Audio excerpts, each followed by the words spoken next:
usted lo sabe, la mesa del más allá.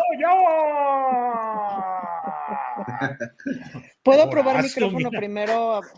¿Me están escuchando? ¿Sí se escucha? Sí te escuchamos, pero te decimos que no. A ver Gracias. qué haces. Ándale, Por yo fin. no. Por fin. Oye, Horacio, ¿qué estabas haciendo así? O sea, Sí. la mesa del más allá.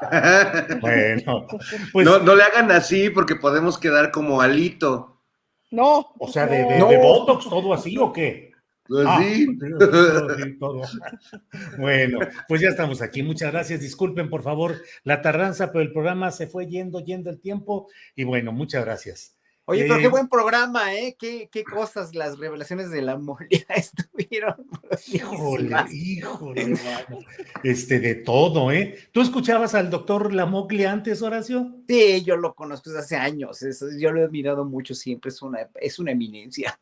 Sí, con la señora Patricia Kelly, con la doctora también Patricia Kelly.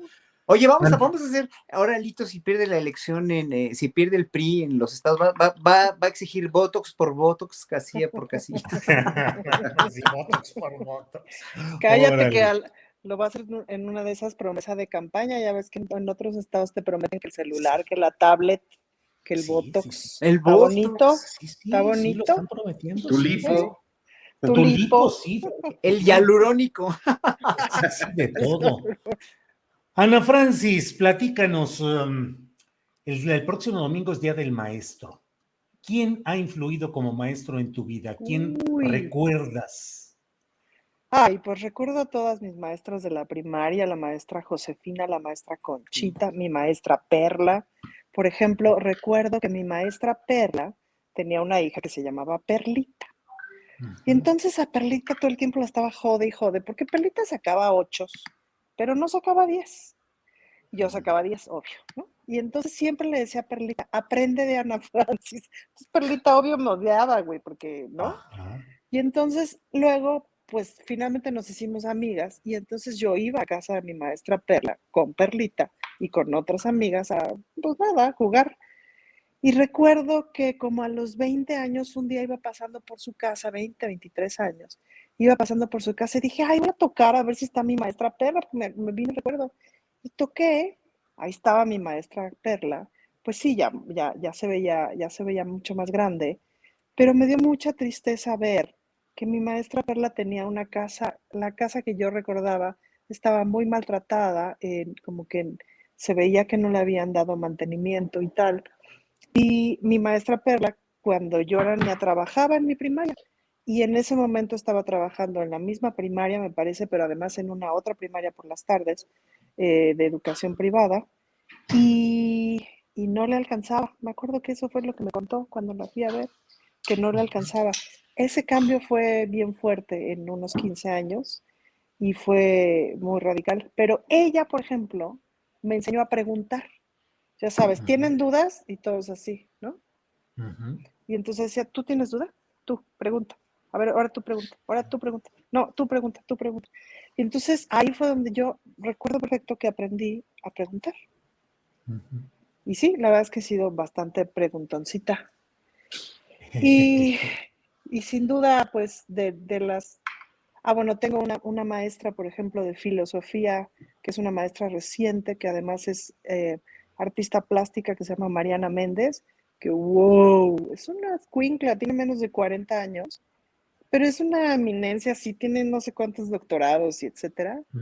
Es una maestra de filosofía en la maestría de teología que estudio, y sí me vuela la cabeza. Sobre todo, estudiamos mucho filosofía contemporánea y eso es muy apasionante.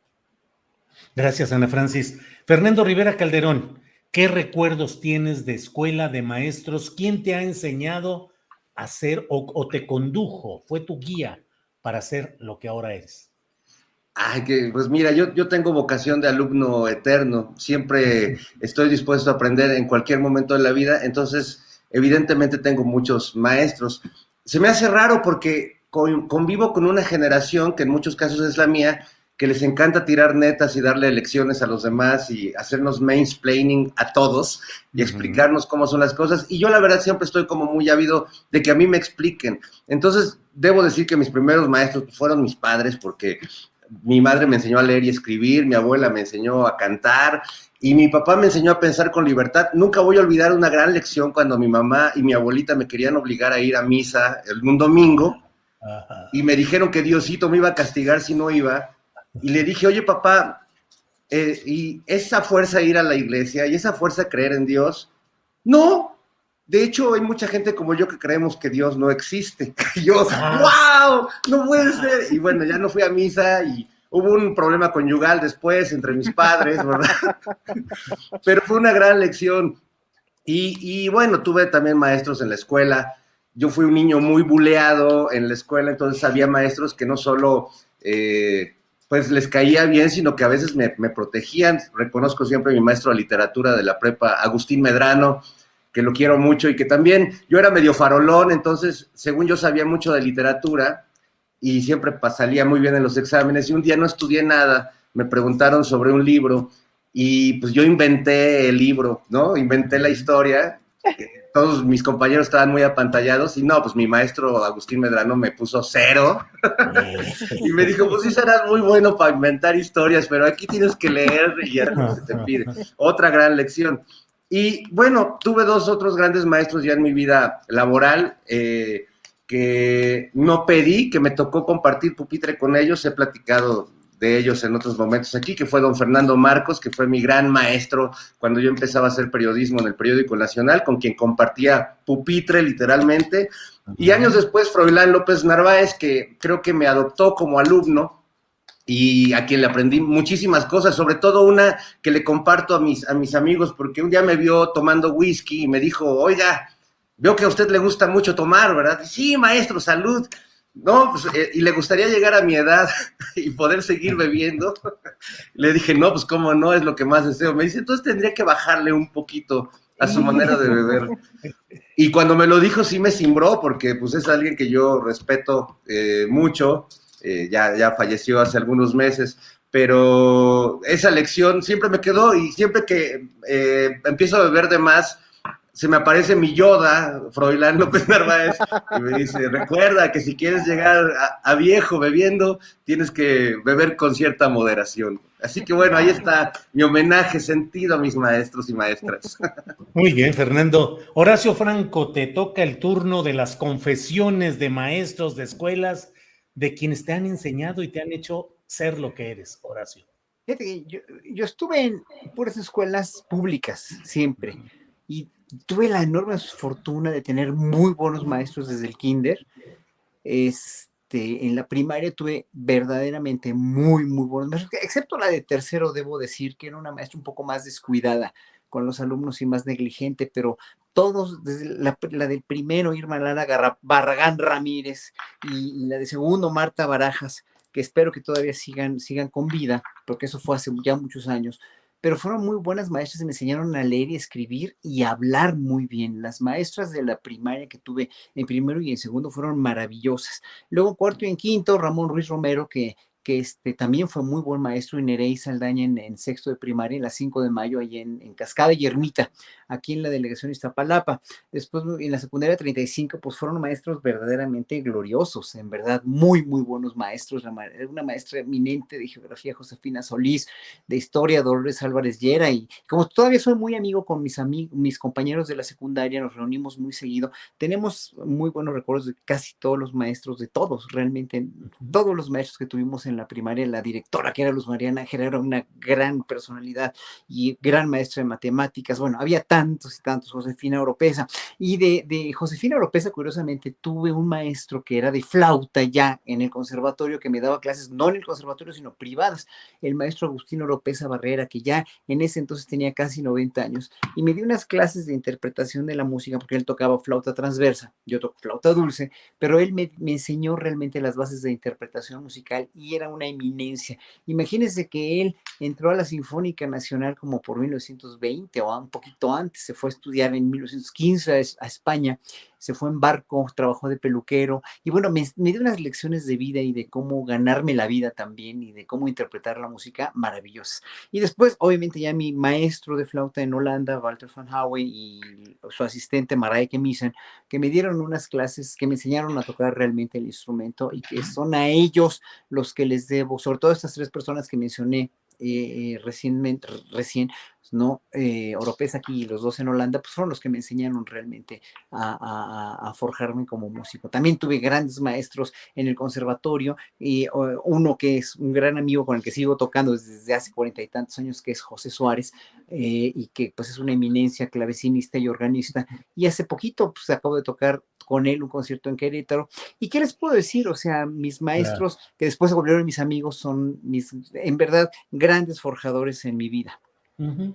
Bien, Horacio, gracias. Ana Francis, ¿crees que en estos años recientes, por las pláticas con hijos, con amigos, con jóvenes, se mantiene el mismo nivel de compromiso, de apostolado, se decía en aquel tiempo, de los profesores, o que las circunstancias económicas, sindicales, políticas han ido deteriorando esa decisión de muchos maestros de un compromiso real para crear, para fortalecer, para empujar a los chavos? Es decir, ¿crees que se mantiene esa misma historia bonita que muchos de nosotros hemos tenido? Yo en San Luis Potosí siempre recuerdo a mi profesor Emilio Rez Saucedo, que era el coordinador del área de la secundaria en la que yo estuve en San Luis Potosí, una secundaria oficial de gobierno, pues, de llamada Profesor José Siriaco Cruz, que era la secundaria en la que yo estudié, y el profesor Resaucedo, Emilio Resaucedo, pues fue quien me ayudó mucho en circunstancias críticas. Pero Ana Francis, ¿crees que se mantiene eso o que se ha deteriorado? ¿Y por qué una cosa u otra? Pues es que el asunto es con la precarización económica es que deteriora todo, pues, ¿no? Deteriora el compromiso de cualquier profesión. Pienso que sí se ha deteriorado, pero te voy a decir una cosa, Julio. Ahora, justo en la pandemia, para Aprende en Casa, yo estuve trabajando haciendo guiones y me llevé la sorpresa de mi vida y sobre todo se me tumbaron un montón de prejuicios porque me relacioné con un montón de maestros de diversas materias, justamente para los planes de estudio irlos convirtiendo en guiones y tal. Pues yo como guionista, no especializada en los temas de las respectivas materias, sino especializada en guión. Y me sorprendió mucho justamente como esta cosa de la mística, ¿sabes? Me recordó mucho a los maestros con los que yo me eduqué de primaria y de secundaria. Y cómo agarraron el programa en sus manos, porque además ellos mismos fueron quienes salieron a la pantalla, que en un principio todo el equipo de guionistas y etcétera, que veníamos del mundo del teatro y todo, dijimos, estaría mejor que fueran actores o actrices o que fuera, ¿no? Gente que está educada para la cámara. Y lo cierto es que no, lo cierto es que ellos lo hicieron mucho mejor por muchas otras razones. Y la mística, la entrega, el compromiso con la que lo asumieron, con la que asumieron salir a educar al país en línea, porque no se podía de otra manera, a mí me sorprendió un montón. Eh, y sí, sin duda, o sea, te dabas cuenta otra vez de cómo se ha deteriorado su calidad de vida y de cómo han sido, al igual que el personal médico, vapuleados por la opinión pública hasta antes de la pandemia, pues, ¿no? En la pandemia creo que si algo nos regresó también fue la opinión favorable hacia el personal médico de las instituciones públicas. Pues porque nos atendieron muy bien en general, digamos, pues, ¿no? Las enfermeras, etcétera, etcétera. Y lo mismo pasó un poco, me parece, con maestros y maestras, pues, porque los vimos en la pantalla, porque además es que en todo el país hubo historias así de el maestro fue casa por casa con sus alumnos, pues, y les iba y les dejaba la tarea en poblaciones donde no había internet, etcétera. Y por supuesto, otros ejemplos desastrosos. No olvidemos que buena parte del personal educativo pues ha estado cooptado para ajustar fraudes electorales. Pero esos no son maestros, son personas que ocupan una plaza de maestro, pues, ¿no? Um, entonces, me parece que hay un poco de todos, pero sí pienso que empezamos apenas a vivir un proceso de redignificación, ¿no? Ujú, ujú. Gracias, Ana Francis. Pero sí me parece que ahí está la mística, o sea, que esa todavía no se pierde. Gracias, Ana Francis. Fernando, ¿qué opinas de todo este proceso? ¿Se ha perdido la mística, el apostolado, las circunstancias económicas, políticas, sindicales han ido impidiendo que hoy en este México, así como lo estamos viviendo, un profesor de veras puede dedicarse de manera apostólica a educar y a ser cuidadoso o tiene que buscar muchas chambas? Acaba de suceder la muerte de un cineasta documentalista que estaba trabajando como repartidor de comida en estas aplicaciones, siendo él alguien dedicado a la cultura, al documental, al cine, y pues no tenía, o sea, esa precarización. ¿Qué tienen que hacer a veces los profesores? Que tienen que tener doble chamba, que tienen que hacer otro tipo de cosas. ¿Cómo ves este tema, Fernando? Sí, sin duda, a menos que seas un profesor de estas escuelas de alta política o que con un sueldo de maestro, una plaza y con tus grados y los puntos que puedas tener por publicaciones, pues puedes vivir muy cómodamente, incluso siendo docente de universidades públicas. Pero la gran mayoría de nuestras maestras y maestros viven en una situación complicada, que en el mejor de los casos tienen que dobletear o tripletear chambas de maestro y en el peor de los casos tienen que dedicarse a otras labores que no tienen nada que ver con su vocación por la docencia, y eso es muy terrible. La gran mayoría de los maestros que yo he tenido, pues salían de la escuela diurna y se iban a la nocturna y a veces tenían una chamba más tarde. Ahora, esa dificultad no es de ahora.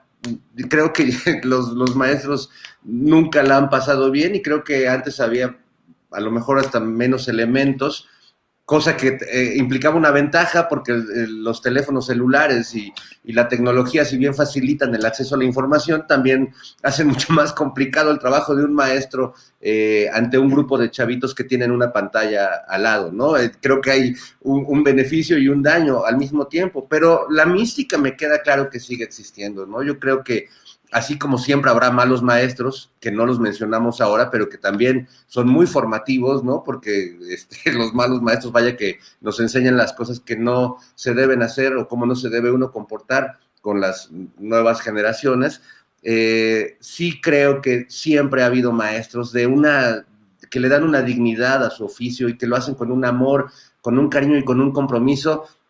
Yo llevo muchos años acudiendo a dar pláticas, a dar conciertos, a platicar con los estudiantes de la Escuela Normal de la Heroica, Escuela Normal de Maestros, y he aprendido a tenerles mucho cariño porque veo cómo desde esa formación muy complicada, con muy poco presupuesto, con una escuela que siempre está necesitada de recursos, de materiales, y hay una vocación y una cosa que emociona mucho para quienes creemos en la educación y que la educación en un país, pues es así como lo vieron los evangelizadores que llegaron con los conquistadores, pues es una misión. Por eso José Vasconcelos creó las misiones culturales, porque eran realmente misiones de evangelización, entre comillas, de la cultura, ¿no? Para dejar de ser analfabetos en este país, que además es una tarea que si bien ahora ha quedado en manos del INEA, del Instituto Nacional de Educación para los Adultos, la verdad es que es una tarea que sí deberíamos tomarla y tomarla muchos jóvenes y muchas personas como una tarea nacional de todos los que tenemos la posibilidad, el privilegio de saber leer y escribir y saber para qué leer, porque si no se vuelve uno luego analfabeta funcional, como algunos que conocemos, pues creo que podríamos avanzar en ese sentido, pero vaya que hay mística y vaya que yo sí reconozco ese espíritu de los maestros que siempre van contracorriente, contra la política, contra los sindicatos, contra los mismos padres que pues le entregan el chamaco al maestro y que él se haga bolas con todo lo que en la casa no se le enseñó, ¿no? Así que vaya mi aplauso desde aquí. Bien, Fernando Rivera Calderón. Horacio Franco, más allá de la coyuntura, de la circunstancia política, electoral, partidista, ¿México hoy crees que está en una situación de atraso respecto al resto del mundo o al menos de las partes más desarrolladas del mundo? ¿Crees que estos 2 años de pandemia nos hundieron a nivel mundial en el aprendizaje de niños y de jóvenes, pero que en México particularmente estemos atrasados en eso? ¿Qué frente al desarrollo cibernético y de inteligencia artificial, cuando en muchas partes de México no tenemos acceso ni a la electricidad, ni mucho menos a una computadora? En fin, la pregunta, Horacio, ¿estaremos quedando rezagados con nuestras generaciones de niños y de adolescentes, de jóvenes? Mira, el mundo, y tú lo has dicho, el mundo está totalmente rezagado en la cuestión humanista, no es nada más México. O sea, si nosotros creemos que México, por ser nuestro país y por ser nuestro microcosmos, es un país que está como está, porque sabemos que está como está, sabemos las carencias de la educación, sabemos toda la... Y iba a abordar algo también sobre la falta de capacidad de asombro ya de los niños ante todo lo que pueden buscar, ¿no? En Wikipedia y en todos los aparatos electrónicos, que ya toda la información está finalmente, está junto, ¿no? Está con nosotros. Hay una falta enorme de capacidad de asombro porque hay un hoyo enorme entre la capacidad de asimilación de los conocimientos de los chavos, ¿no? Que sigue siendo la misma que hace 60, que hace 100, que hace 200 o que hace 1000 años, ¿no? Y todo lo que tienen de información, o sea, es demasiada información y demasiado abrumadora y demasiado contradictoria y demasiado condensada también. Y en un momento dado, y eso lo he vivido yo como maestro que sigo dando clases en el conservatorio, ¿no? La cuestión del proceso de aprendizaje en los alumnos no es mejor ni es peor que hace muchos años, pero hoy por hoy hay mucho menos capacidad y mucho menos entrega también por parte de los alumnos universitarios. Hay como más apatía, hay como más duda también, y como se les ha inculcado siempre que la educación en México está tan mal, ¿no?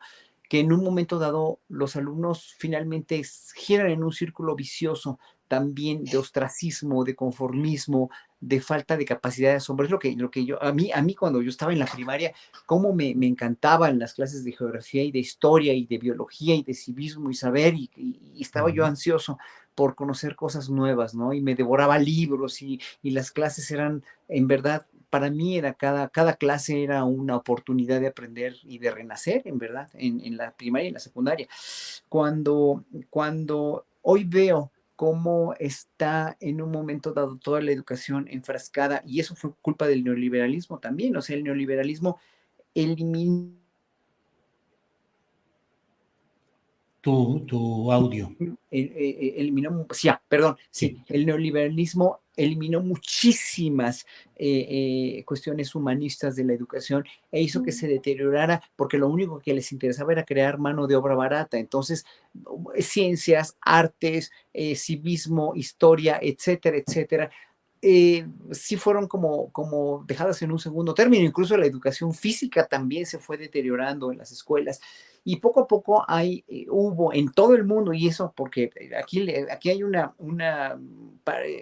señora que me está diciendo en el chat que por qué cuento mis experiencias de mis maestros en Holanda, que eso es totalmente que no le importa, o sea, bueno, pues chingados, ¿qué quieren que diga? Que no estudié nunca nada, ¿no? Entonces todo les molesta. O sea, digo, pues estudié con maestros en Holanda que me dieron mucho, no los puedo mencionar porque es Holanda y es un país neoliberal. No, yo estudié hace 40 años, señora. Hace Ningún 40 chileno años. se embona, Holanda Horacio. no era neoliberal, no era Dijo la neoliberal. feminista. Pues sí, era además un país totalmente progresista, feminista, etcétera, etcétera. Bueno, entonces es lo que resumo en esto.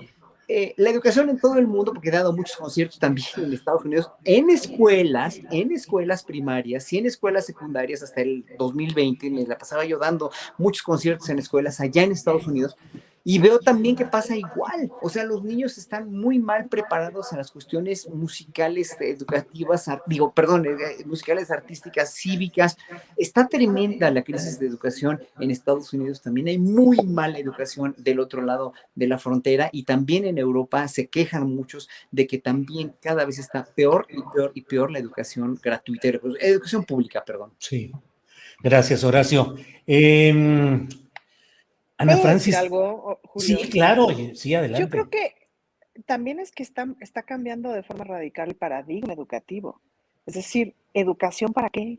¿La escuela para Claro. qué? ¿Qué escuela? ¿Tareas para qué? ¿Aprender sabe cuántas cosas para qué? O sea, a mí en la pandemia sí me dio una cosa de con que aprendan a leer y escribir, a sumar y restar, o sea, en general, digamos. El resto de las cosas está bien, ¿no? Pero también es cierto que ahora aprendes de formas mucho más modulares, es decir, justo tienes el conocimiento a un clic de distancia, entonces puedes ir aprendiendo de formas mucho más modulares. Me dio evidentemente por meterme a investigar sobre el homeschooling o la educación en casa y tal, y ahora el sistema de mis hijos es una combinación de un montón de cosas.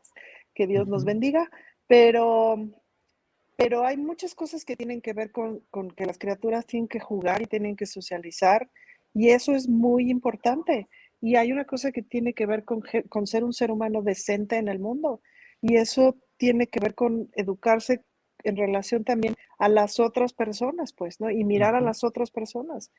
Entonces, lo digo porque hablaba ahorita justo Horacio Cerro diciendo, hay una crisis mundial de educación pública, hay una crisis mundial de educación porque los tecnócratas de Harvard no lo están haciendo mejor, porque también en las escuelas privadas no lo están haciendo mejor, pues, ¿no? Tiene que ir por otro lado. Nosotros cuando éramos criaturas, pues sí, leíamos un montón, yo leía un montón de niña, pero estas generaciones pues ven un montón de TikToks, un montón de videos de YouTube, etcétera. ¿Eso está bien? ¿No? ¿O está mal? O más bien es que no está ni bien ni mal, es que es, y eso nos está llevando a un montón de unos otros conocimientos. Y a mí mis criaturas me hacen comentarios de distintas cosas y de distintas cosas que aprenden, no de los libros, y no me dejan de sorprender y no dejan de adquirir conocimientos. Y también de pronto como que la educación se convirtió para esta generación nuestra en una carrera de tengo que saber más y tengo que saber estas cosas y tengo que tener estas herramientas y estos 17 idiomas y no sé qué. Y ¿para llegar a dónde? Pues no, porque de todos modos con el neoliberalismo no llegas. Si no naciste en el lugar correcto, no llegas. Entonces ahí me parece que hay un paradigma que está cambiando a nivel mundial y luego pandemia, pues más peor, porque cambia la concepción de todo. Y sí, también descubrimos que podíamos en línea aprender un montón, pues, ¿no? Claro. Entonces, ahí hay un cambio que no sé hacia dónde nos está llevando, ¿no? Ahí hay, a mí me gustaría agregar, mi querido Sí, Julio, Ana, sí, Horacio. sí. Acabo de ir a ver una obra de teatro la semana pasada de mi querida amiga María Aura y el director y escritor Alonso Barrera, que se llama Una mujer casi perfecta. Es una comedia ligera, muy divertida. Pero hay un chiste que hacen donde las actrices hacen como que son unas mamás de niños pues muy ricachones y de esos que les andan buscando escuela. Entonces una presume, ay, es que en el Williamson dejan muy poca tarea, pero te enseñan inglés, francés, portugués y bueno, el precio no es tan caro. Bueno, y la otra le dice, ah, sí, pues en el Robertson no te dejan casi tarea, pero te enseñan yoga y te dan clases de pilates y te enseñan a ser enólogo, ¿no? Y la tercera mamá dice, ah, sí, pues en el Erasmo de Rotterdam, no dejan tareas, no dan inglés, no dan yoga, y entonces le dice, ¿y entonces qué hacen? Nada, dejan a los niños en unas colchonetas todo el día y están a toda madre. Pues Así sí, es, así es. pues Lo sí, dejan en así paz, es. ¿no? Claro. Bueno, vamos, Horacio, pasando un poco pues del tema educativo al político, que incluso aquí en el chat nos están diciendo que le entremos a la coyuntura y a las cosas inmediatas. ¿Qué? Espérense, espérense, Cruz, Espérense, sí, cruz. pues digo, espérense, dense.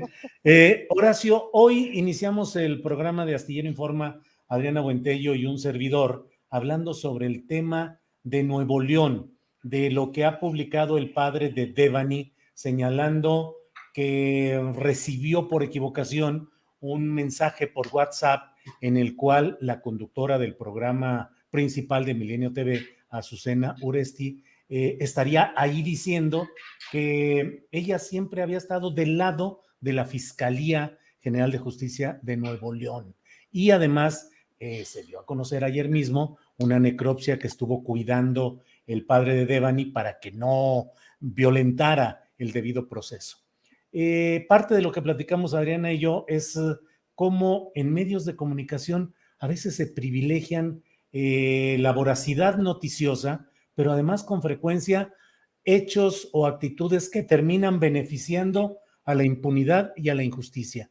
Y que en muchos medios de radio y de televisión se privilegia la voz del abogado del criminal, la voz del representante del victimario, la filtración, el dato, la confirmación, pero no la voz del otro lado. ¿Qué opinas sobre todo esto que se está viviendo, Horacio? Híjole, es que primero que nada pienso en los papás de la pobre niña, ¿no? De Vani. Pienso en los papás. Y enterarte ya de la cruda realidad, como fue pensar para ellos que su hija fue torturada, violada, etcétera, etcétera. Después de que está muerta ya, después de todo esto, o sea, debe ser un infierno. Y peor infierno por lo que están pasando ahorita, de que el debido proceso está alterado debido a esta corrupción que hay en los medios, porque esto no se puede llamar otra cosa más que corrupción. O sea, la corrupción en México permeó desde las instituciones políticas a las instituciones privadas, a los ejércitos, a la educación, a todo, y obviamente pues a las instituciones a los medios, ¿no? A los medios de comunicación, todo era pues así, asequible a partir de la corrupción. Y eso es lo que exaspera y es lo que dice uno, bueno, es que esta gente no quiere aprender, no digo, ya no mencionemos a Latinos con este financiamiento del exgobernador de Michoacán y de Aureoles Conejo, y no mencionemos que pues esos medios nada más están ahí para hacer política, porque no están para hacer medios de información, ¿no? Latinos, por ejemplo, ¿no? Pero Milenio, bueno, el Universal ya se está perfilando cada vez más para eso también, y bueno, el Reforma no se diga. Pero Milenio estaba como dentro de los medios más, un poco más entre los dos, ¿no? In between. Y eso yo creo que en ese sentido a mí se me hace que pues sí la regaron terrible, se lo dijo en su cara el papá de Devani, se lo dijo a Susana Oresti, pues sí, o sea, usted la regó, o sea, usted cometió un grave error.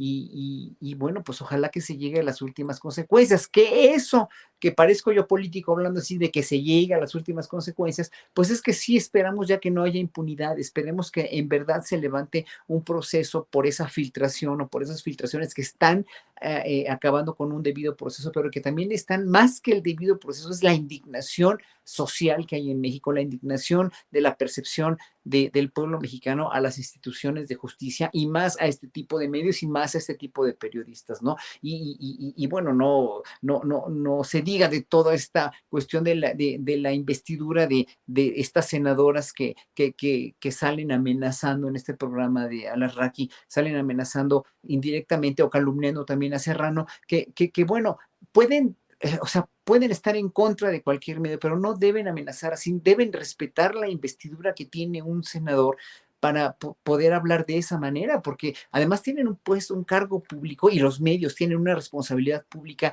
y el presidente tiene una responsabilidad pública también muy grande y tienen que cuidar cada una de sus palabras y eso vale para todos los medios que tienen responsabilidad, los empresarios que tienen responsabilidad pública, los banqueros que tienen responsabilidad pública.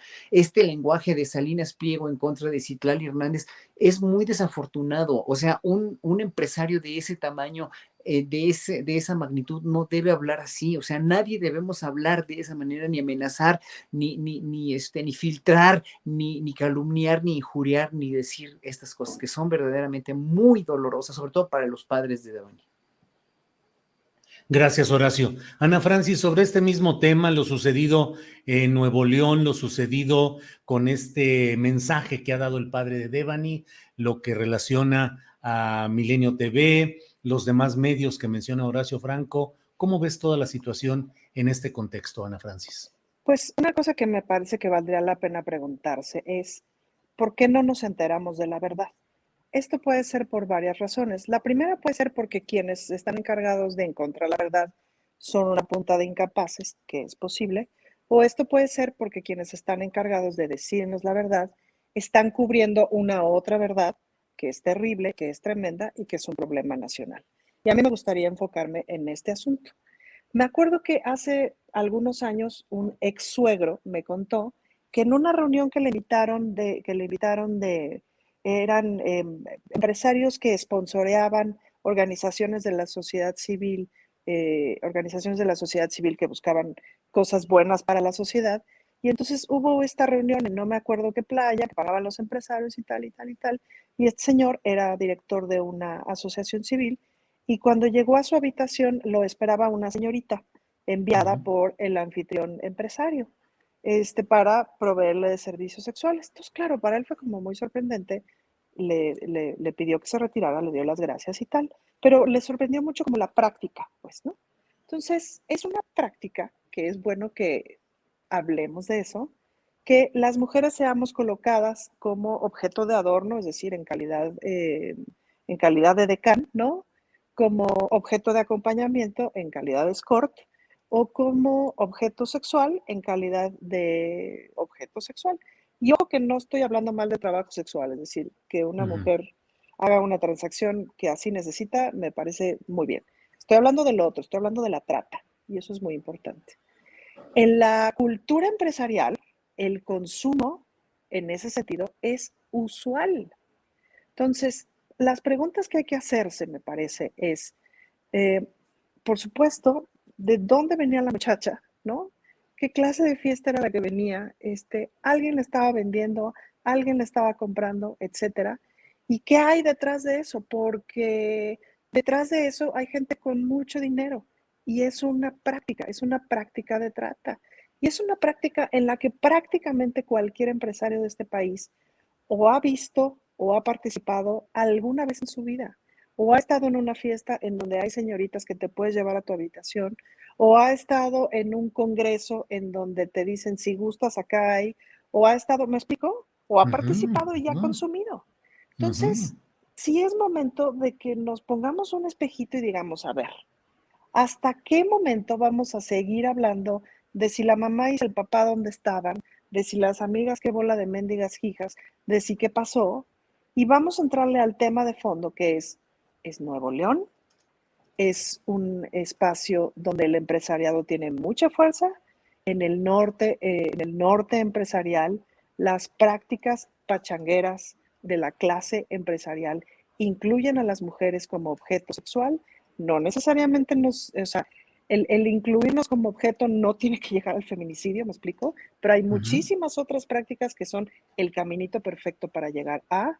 Eso es parte de la costumbre y se llama trata y qué tanto participamos colectivamente de eso y por lo tanto, ¿a quién le está sirviendo la fiscalía? Es decir, nos va a seguir dando a tole con el dedo, ayudados de una pieza más del empresariado que es esta conductora, ¿no?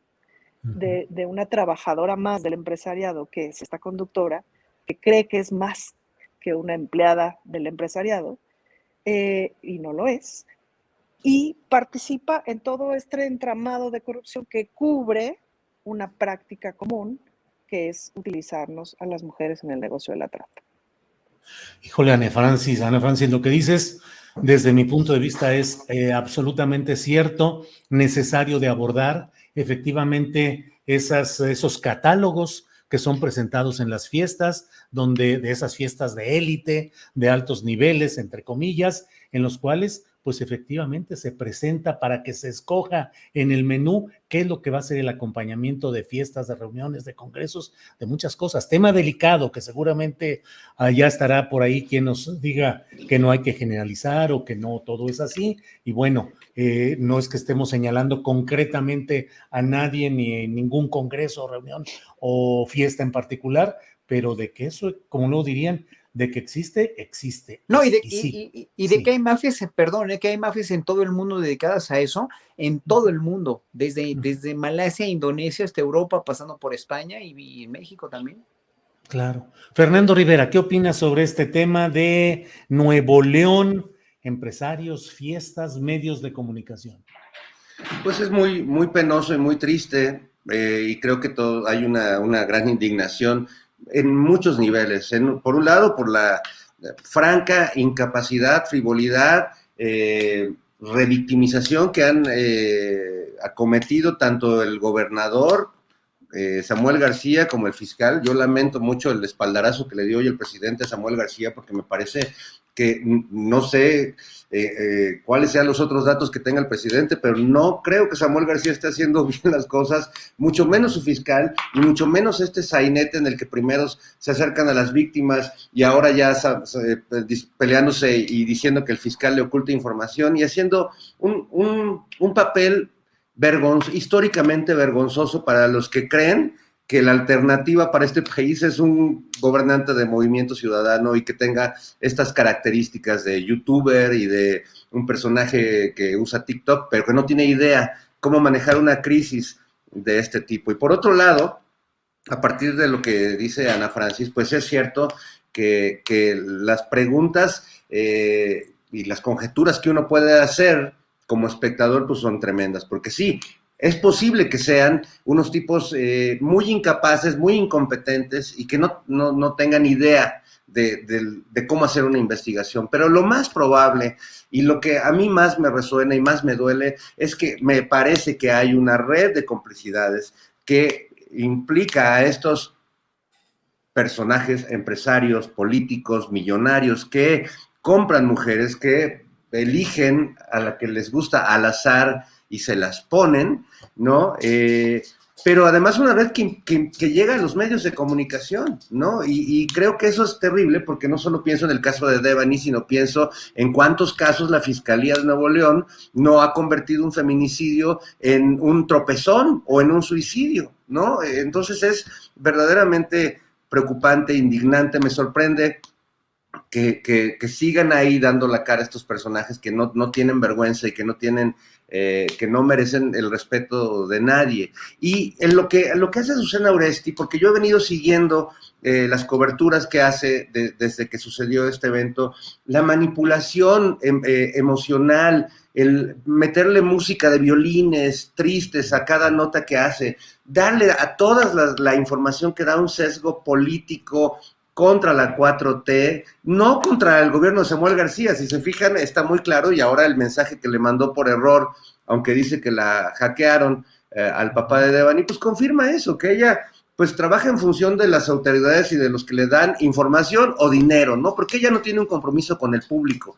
La gran diferencia que tienen comunicadores como tú, Julio, como creo que cualquiera de los que estamos en esta mesa, pues es que nosotros respondemos al público, no y lamentablemente en multimedios, pues Susana está a favor de quien le pague o de quien le ponga la nota que va a permitir que le sigan pagando lo que gana. Y me parece una vergüenza porque multimedios tiene entre sus los promocionales que van poniendo todo el día, hablan de valores, hablan de moral, hablan de todo, pero terminando el noticiero de Azucena empieza un programa de chicas semidesnudas donde una corte de payasos tratan de tocarles las nalgas o de agarrarlas o de hacerles tomas donde se les vean los calzones, etcétera, llevando esta manera de convertir en objeto a la mujer a un nivel pantagruelesco, ¿no? A un nivel verdaderamente grotesco. Entonces yo creo que sí, más allá de que este sea un fenómeno mundial y de que la trata de personas y de que esta compra de mujeres como si fueran objetos desechables de placer es algo de todo el mundo, me parece que el caso de Nuevo León es particularmente dramático y que sí me preocupa doblemente que el presidente piense que Samuel García está haciendo las cosas bien, porque no están haciendo las cosas bien. Y ahí sí, pues creo que como sociedad y como televidentes tendremos que hacer saber a estas personas de los medios que por más que les vaya muy bien en la publicidad o que Azucena, al director de multimedios, le represente muchos likes y que la gente esté interactuando, que tenga un cierto sentido común y una cierta dignidad y empatía social para darse cuenta de que comunicadores así en realidad revictimizan a las víctimas y ensucian temas que deberían ser tratados con absoluta seriedad y con rigor periodístico, Julio, y no musicalizando las notas como si fueran cápsulas de Silvia Pinal, Y perdón que mencione a Silvia Pinal porque tampoco quiero hablar de la abuelita, que el lobo cuando llega con Caperucita ya no tiene nada que comerse porque la abuelita ya es, carajo. Pues sí, Fernando, sí, de acuerdo. Horacio, ya nos encaminamos al momento, nos quedan 10 minutitos, algo así, menos, para despedir en la transmisión en Canal 22, pero Horacio, ¿qué opinas de lo que ha dicho el presidente de la República de que hay que cuidar al pueblo, pues los derechos humanos, la legalidad, pero que también hay que cuidar a los integrantes de los grupos criminales porque también son seres humanos? Es decir, te quiero preguntar, Horacio, una cosa es humanismo y otra legalidad, creo yo. Pues se puede tener un sentido, desde luego, humanitario, pero en términos legales, ¿te parece correcta esa expresión o el presidente de México debería cumplir lo que establece la Constitución y las leyes y aplicar las leyes en caso de presunciones delictivas de civiles contra las Fuerzas Armadas? ¿Qué opinas, Horacio?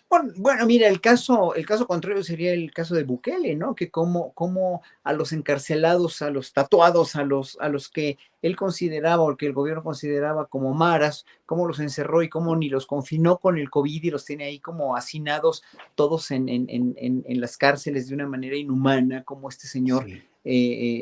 O sea, vas a hacer eso con los criminales en México, o vas a entender, mira, él yo creo que dentro de su cosmovisión, que es muy cristiana en realidad, que es una visión bueno, como ateos tú y yo, que somos, Julio, ¿no? Entendemos muy bien la cosmovisión cristiana, no la seguimos como dogma, pero la entendemos. En realidad a mí me conmueve, en realidad a mí me gusta. Entonces, en ese sentido, aunque no seamos creyentes, sí tenemos que entender que la fiel convicción de López Obrador, siguiendo la doctrina cristiana, es perdonar, lo dijo ayer, ¿no? Antier en la mañanera, que tire la primera piedra, el que esté libre de pecado. Pues sí, obviamente nadie es libre de pecado y todos somos realmente candidatos a un castigo divino, a una reflexión o a lo que sea.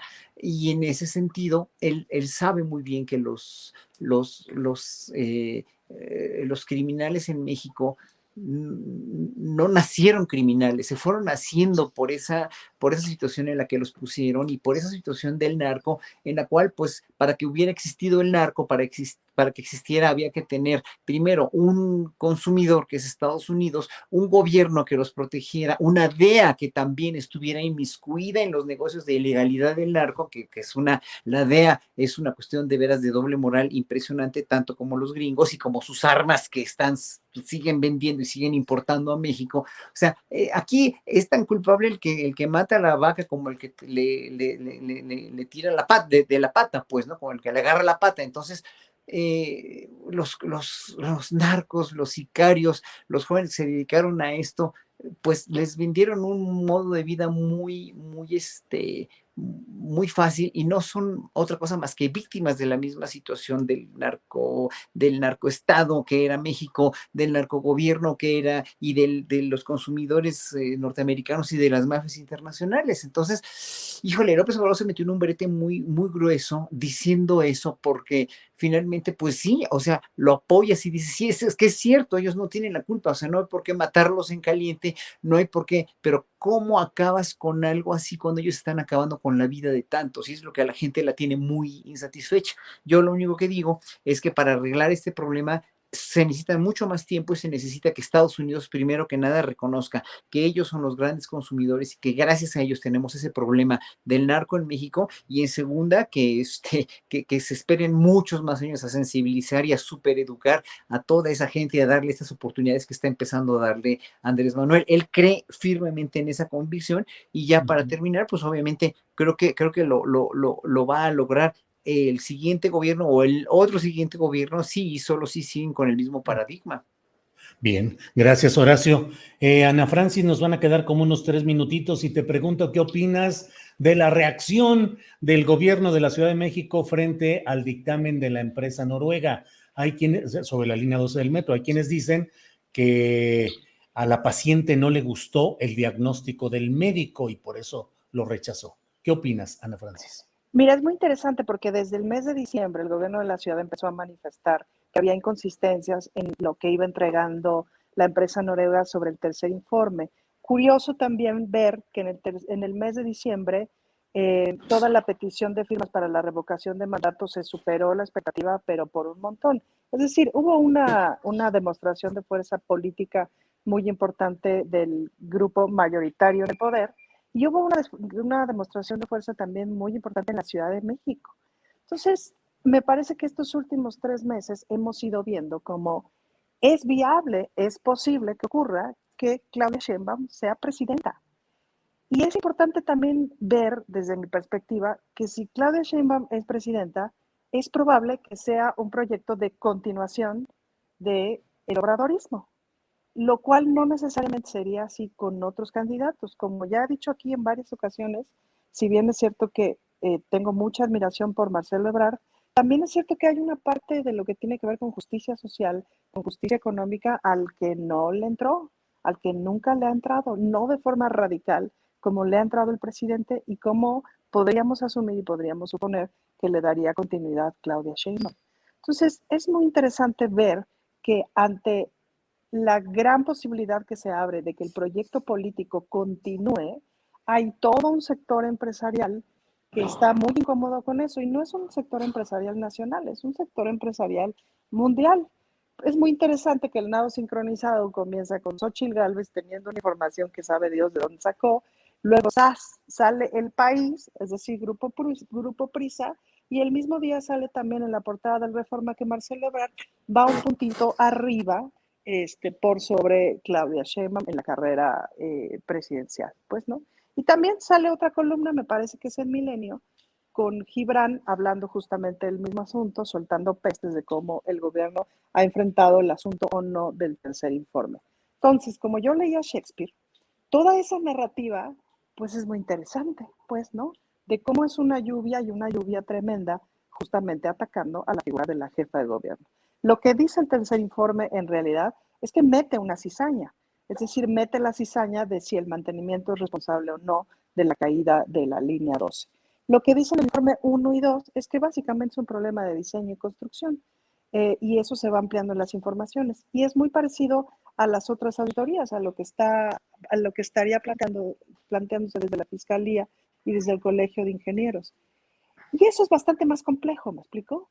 Pero entonces, el asunto con el tercer informe no es que necesariamente afirme que es un problema de mantenimiento, pero mete la cizaña. Y con la cizaña, como dice el presidente, postizna. Y ese es un voto político. El problema del tercer informe es que es manejado desde la forma política, no desde la forma técnica. Entonces, Sí. pues bueno, es interesante pensar otra vez qué está detrás de todo esto. Bueno, pues muchas gracias. Es la hora de despedir esta transmisión en la versión para el canal 22 y seguimos nosotros aquí en nuestro canal de YouTube. Así es que gracias a Canal 22, gracias a quienes nos ven desde ahí en esta mesa del más allá. Allá. De todo. Bueno, gracias. Bueno, pues nos quedamos aquí con en nuestro canal. Y bueno, Fernando Rivera Calderón, postrecito, por favor, coloque usted sobre la mesa. Postrecito. Bueno, yo quiero hablar de un fenómeno que nos sacudió a todos esta semana, que fue el hallazgo de un enorme agujero negro en el centro del PRI, Julio. No sé si... Del PRI, yo pensaba que... No. Estoy hablando del PRI que nos, ¿Qué le andas nos viendo llegó. los agujeros negros al PRI, Fernando? El PRI Sí, tiene un sí. gran agujero negro que le han bautizado como Alito.0 y nos llegó con nuestros radares la señal muy lejana de su pensamiento donde, bueno, está como extorsionando ahí a unos proveedores y mostrando un lenguaje, pues que a mí me deja claro que sí es un agujero negro priista, ¿no? Totalmente, pero es un agujero negro que devoró todo en su tiempo y que ahora pues realmente ya no queda mucho de él, pero pues debemos agradecer, gracias a la comunidad científica y al espionaje nacional, que podamos tener todavía una mirada lejana de esa de esa negritud, sobre todo de conciencia. Julio, no sé si ustedes lo vieron, pero a mí ni Jaime Maussan nos ha presentado una cosa así. Oye, y Ahora, un recolector, sí. Lo que Ana es Francis. interesante inferir a partir de las afirmaciones de Fernando es que el agujero negro se les redujo o podría ser, o se les frunció. Estamos hablando de física, de biología o de política, Ana Francis. De física cuántica. Sí, de física cuántica. Cualquier Ahora, cosa que nos lleve a decir se les frunció. claro. Ahora, Fernando, no puedes negar que Alito.0 pues es un gran recolector y reproductor de habla generalizada, porque varias de las frases que él utiliza se pueden escuchar en alguna parte del país y él las reproduce, es decir, es una especie de guardián del habla popular extrema, Fernando Rivera. Un guardián del canto, sí, sin duda. Pero además debo decirles otra cosa, también sin quererlo se ha convertido en un maestro, como un joven sensei, porque fíjate que un día, hace 2 días, justamente Azucena Oresti lo entrevistó con respecto a estas grabaciones que se dieron a conocer, y Alito, él como que se ve que lo invitaron a la entrevista para otra cosa, entonces cuando le pone a Azucena estas grabaciones, no pudo hacer gestos porque tú sabes que ya no los tiene. Sí, no. Pero se notaba como perturbado, ¿no? Y entonces le dice a Azucena, no, ¿qué opinas de esto? ¿Es cierto? No, eso no es el tema, Azucena, eso, a mí además me grabaron sin mi consentimiento, y eso no es, lo que importa es que el presidente no piensa en las mujeres y los feminicidios y tal. Y Azucena no insistió mucho, 2, 3 veces le dijo, oye, pero lo otro, no, es que el otro no es lo importante, y tú no me invitaste aquí para hablar de eso. Ah, ok, está bien, señor Alito. Pero al otro día Azucena aprendió la lección de una manera, lo que es la capacidad de aprendizaje que unos tienen, ¿no? Porque otros somos lentos, pero ella al otro día, no que le mandé por error esto, sí, pero es que no fui yo, me hackearon, y además ese no es el tema es que nosotros hacemos periodismo comprometido con las víctimas, o sea, la escuela de Alito está ya llegando a otras jóvenes mentes. Bueno, qué bueno con este postrecito, marca Alito. Horacio Franco, postrecito, por favor. Pues no, nomás señalar sobre la mediocridad, ¿no? Hacer un hincapié sobre la mediocridad enorme que tenemos en gente como Alito, en la mediocridad que tenemos en la charla de las senadoras ahí en el programa de Alasraqui, en este medio que no me acuerdo cómo se llama, MetaTV. Atypical. ¿No? Atypical. Pues, Atypical TV, sí. O sea, la mediocridad con la que hablan, pues, ¿no? O sea, la falta de argumentos o la falta en verdad, de solidez. Bueno, ya no dijéramos cómo habla Lito, pues, ¿no? Porque yo conozco gente, respecto a los clasistas que son la oposición, ¿no? Yo conozco gente muy humilde, gente de veras que no tiene ni la primaria terminada y que habla con muchísima más propiedad, aunque estén hablando entre ellos, habla con muchísima más propiedades que este señor que habla como un verdadero patán. Pero eso eso es lo de menos, ¿no? Cada quien habla como quiere hablar y él habla popular y las groserías hay mucha gente a la que le gustan, bueno, perfecto, o sea, que hablen así. Ahora sí que si están entre ellos, ¿no? Como lo mismo como Lorenzo Córdoba cuando estas filtraciones, ¿no? O el mismo fiscal general, ¿no? El respetabilísimo fiscal general. Bueno, cada quien que hable como se le dé la gana. Pero cuando tienes una exposición así de 3 personas que están en el Senado con esa puerilidad de argumentos y sobre todo con la manera como la que hablan, como si estuvieran en una charla de un programa de chismes, pues, ¿no? Sí está muy serio. O sea, sí es una muestra de una enormísima mediocridad. Y si por esa mediocridad gobernados o estamos, si por esa mediocridad decía yo, estamos gobernados o estamos representados, pues qué patético, ¿no? Qué patético nivel, nada más.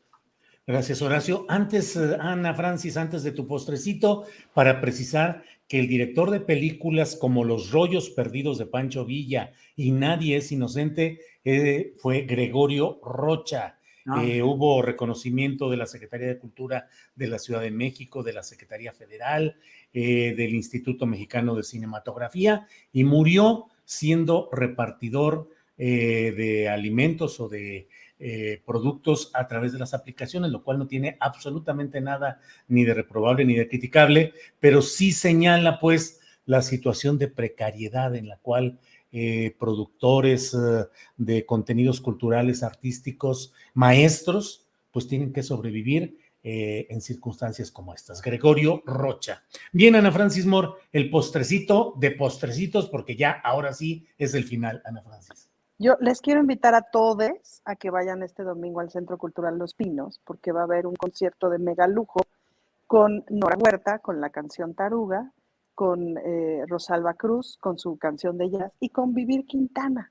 Y es un evento que estamos organizando una bola de diputadas ahí en el Centro Cultural Los Pinos, las que nos llamamos de la Aquelarre de Donceles, y que va a haber ahí, también va a estar presente la Fiscalía, va a estar presente la Secretaría de las Mujeres, va a haber un tendedero de deudores alimenticios. Entonces, si usted tiene su foto de su deudor alimenticio, lo puede llevar, ahí se le pone en el tendedero, se le pone su nombre, puede llevar su sándwich, puede llevar su torta, su bebida, etcétera, no alcohólica, y pasar una hermosísima tarde en donde vamos a ir, pues, van a ir, ahí tendremos varios espacios como informativos por si necesitas saber hacia dónde ir para una denuncia, para alguna cuestión que tenga que ver con violencia de género, mientras ocurre un concierto absolutamente ad hoc.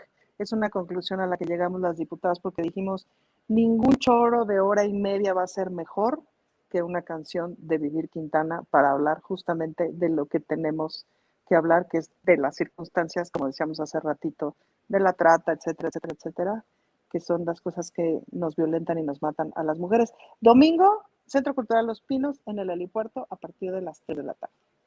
Muy bien, perfecto. Gratis. Pues muchas gracias a ustedes, gracias a los tres. Fernando Rivera Calderón, muchas gracias y buenas tardes. Un placer, buenas tardes, un gusto verlos como siempre. Y bueno, pues acá andamos. Adiós, amigos. Horacio Franco, gracias, buenas tardes. Un enorme abrazo a todos y saludo al auditorio. Gracias a todos. Ana Francis, gracias. Muchas gracias y adiós también a todos los que se les frunce. Su bendición, su bendición. Sí. Bueno, gracias y nos vemos la próxima semana. Hasta